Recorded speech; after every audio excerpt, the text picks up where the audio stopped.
नमस्कार, all of you target with MR Gursia YouTube channel पर आप सभी का स्वागत है। आज अपन बात करेंगे राज्य निर्वाचन आयोग जो पंचायती राज संस्थाओं के निर्वाचन के लिए मतदान केंद्रों की स्थापना के संबंध में। जल्दी ही जो पंचायती राज के सरपंच और ग्रामीण स्थानीय स्वशासन और शहरी स्थानीय स्वशासन के जो चुनाव है वो होने वाले हैं, तो उसके संबंध में जो आपके हैं उपरोक्त विषयांतर्गत प्रासंगिक पत्र के द्वारा पंचायती राज संस्थाओं के गत आप चुनाव 2020 के लिए मतदान केंद्र स्थापित करने हेतु महत्वपूर्ण दिशा निर्देश जारी किए थे। उक्त दिशा निर्देश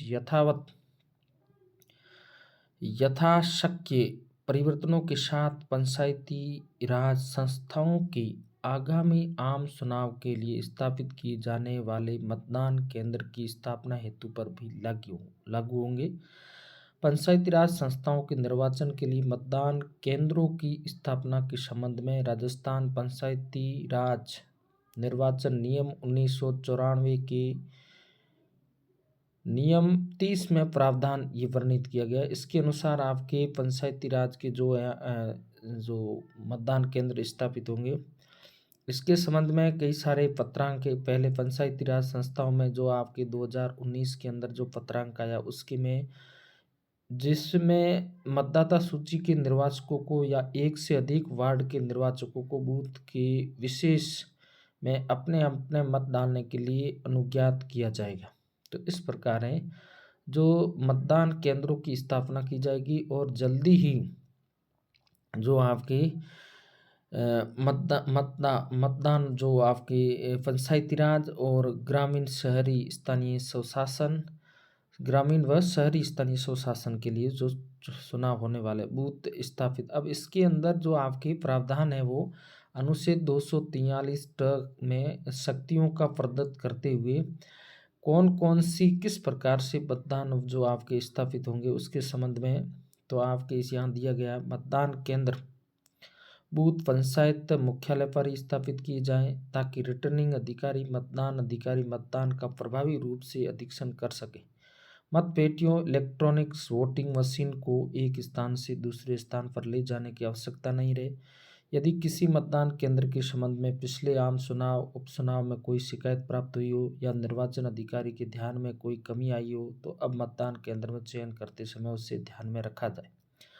चूंकि निर्वाचक नामावली में मतदान केंद्रों बूथों का नाम भी अंकित होगा, अतः मतदान केंद्रों बूथों का चयन निर्वाचक नामावली के प्रारूप प्रकाशन से पूर्व ही कर लिया जाए।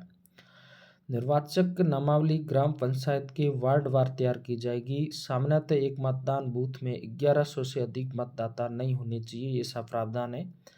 पंचायत मुख्यालय पर एक से अधिक भवनों में बूथ स्थापित किए जा सकते हैं, किंतु एक वार्ड एक जगह रहेगा। एक ही भवन में एक से अधिक बूथ होने की स्थिति मतदान केंद्र बूथ का पूर्ण विवरण यथा भवन का दाहिना भाग बायां भाग कमरा नंबर इत्यादि अंकित किया जाए। यथासंभव समस्त बूथ एक भवन में स्थापित किए जाएं, परंतु यदि यह संभव न हो तो विभिन्न भवनों में बूथ स्थापित की जा सकते हैं, परंतु ऐसा भवन उसी ग्राम में स्थित हो, यथासंभव उसी भवन के पास हो।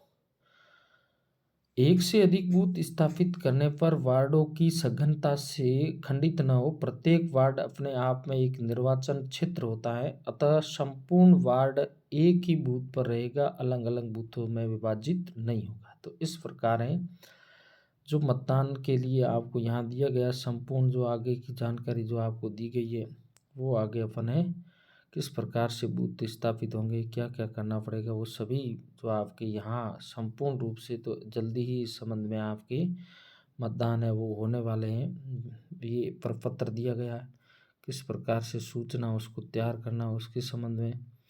तो यहाँ आपके पंचायती संस्थाओं के मतदान केंद्रों की सूची का विवरण आपको यहाँ देना है।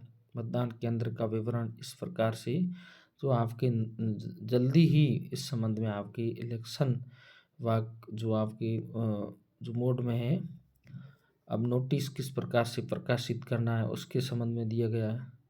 पंचायती राज संस्थाओं के निर्वाचन और मतदान केंद्र भौतिक सत्यापन रिपोर्ट और इस प्रकार है ये आपके जल्दी ही इस संबंध में आपके मतदान जो आपके स्थानीय स्वशासन ग्राम पंचायत स्तर से पंच, वार्ड पंच, सरपंच के चुनाव, पंचायती राज संस्थाओं में चुनाव और उसके बाद में जिला परिषद शहरी निकाय चुनाव के बारे में। थैंक यू, धन्यवाद।